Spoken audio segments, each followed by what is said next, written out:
Hello everyone and welcome to the OKS Computer YouTube channel. My name is Patrick and it was 20 years ago today that Phil Elverum released his third studio album as The Microphones, The Glow Part 2. Today we're going to be doing a retrospective review of this classic album and talking about what made it so important. Singer-songwriter Phil Elverum started his project, The Microphones, by recording demos using the equipment in the back of the record store where he worked in his late teens and early 20s. The first full-length Microphones album, Tests, released in 1998, was recorded in Dub Narcotic Studios, which would go on to be Phil's go-to studio for the next few years. Around this time, Calvin Johnson, the owner of K Records, took an interest in Phil's music, and the next 4 Microphones albums would be released under that label. The following 2 years saw the release of Don't Wake Me Up and It Was Hot We Stayed in the Water. With each new album, Phil's writing and production got more ambitious and professional, so he got a lot more positive attention from critics. And this all led up to September of 2001, when Phil released the third Microphones studio album, The Glow Part 2, his breakout release and what many consider to be his masterpiece.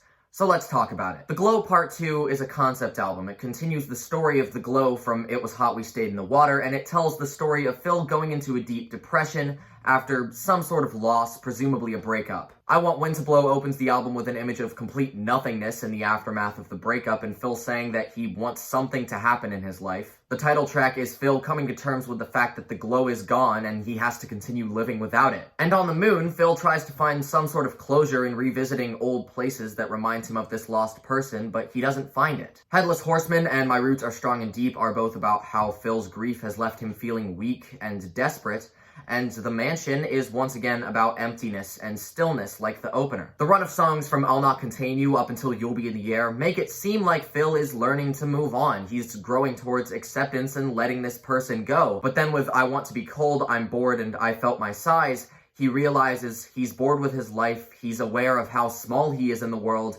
and he just wants to go numb and die. The last moment of positivity that Phil can hold on to is the song I Felt Your Shape. It's a beautiful song about holding someone, feeling like you're no longer alone, and never wanting to let go of them. Ultimately, with the song Samurai Sword, Phil finds himself battling his grief that has now taken the shape of a polar bear, and then with My Warm Blood, he is mauled to death and he dies alone in the forest. And then the album ends with the sounds of a foghorn and the heartbeat that would be the intro of his next album, Mount Erie, a continuation of this story. I think that part of what makes the songwriting on The Glow so effective is he's not glorifying or wallowing in his negative emotions. He is acknowledging that his grief and pain are real, they're a part of nature, and he's just powerless to control it. It's hard to explore a concept like this without coming across as melodramatic or obnoxiously nihilist, but Phil, being the direct and matter-of-fact writer that he is, he makes it work perfectly. These songs aren't supposed to be Phil complaining, it's him understanding that this is who he is and eventually just accepting his fate. And I love that while he's telling this expansive story about all the conflicting feelings that he has, that at the same time, his changing thoughts and emotions are met with music that's constantly evolving to match the tone of the story.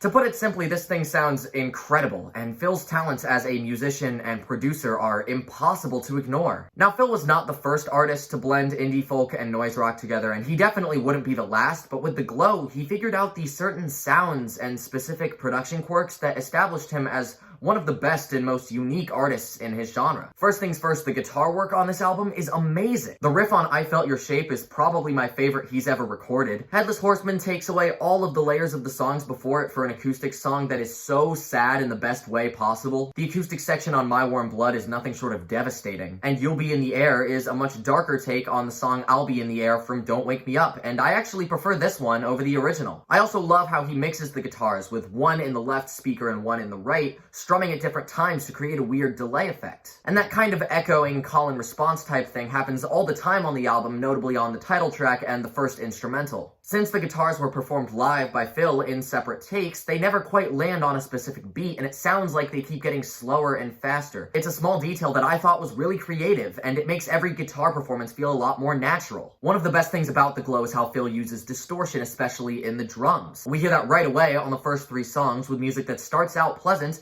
until the drums turn it into a huge wall of sound. It's a perfect balance between calm and chaotic, and I think that's a perfect reflection of just how unstable Phil is feeling in these songs. But it's not just in the drums, there are also moments of straight up noise rock where everything is as loud as it can possibly be. Prime examples are I Want to Be Cold and Samurai Sword. The songs surrounding them are all fairly quiet, giving you the impression that you're coming up on a dull moment in the record, and then the album just shocks you with pure heaviness, a great way of messing with the listener's expectations. But no matter what sound Phil is trying to cover, everything is impeccably performed, whether it's the drums on The Moon, the piano on My Roots Are Strong and Deep, the bass line in The Gleam Part 2, the soundscapes in the interlude, or the guitar on every single song. I genuinely can't think of a bad thing to say about it. Even though the mixing and the playing are really noisy, somewhat lo-fi, I wouldn't change a second of it. The attention to detail here is astounding, and the raw live performances mixed in an analog sound give the album this tangible warmth and humanity. I think that's the biggest reason why The Glow Part 2 is so powerful. It is purely human. On this album, Phil captures the fear and uncertainty that comes with a breakup in its most raw and real form, with poetic stories and unsettling sounds that force you to feel what he's going through. In a way, it's the same kind of brutal, emotional honesty we would see with albums like Dawn or A Crow Looked at Me, but while those albums found they're more effective with subtlety and silence, The Glow recognizes that chaos and anger are just as real and uses more dynamic sounds to express that. It's diversity and cohesion like this that proves Phil Elverum as a natural talent who somehow channeled a full spectrum of human emotion into this one brilliant album. It was 20 years ago today that Phil Elverum released The Glow Part 2, an album that shows us just how real, alive, and human an album can be. So those are my thoughts on the Microphones album, The Glow Part 2. Thank you for listening, and if you have a different take on the album, feel free to let me know in the comments, because it's like I always say, opinions change, opinions disagree, and that is totally okay. As always, be sure to like and subscribe if you feel so inclined, and follow my other social media profiles for more content every day. Thank you all so much for watching, and I hope you all have a very nice day.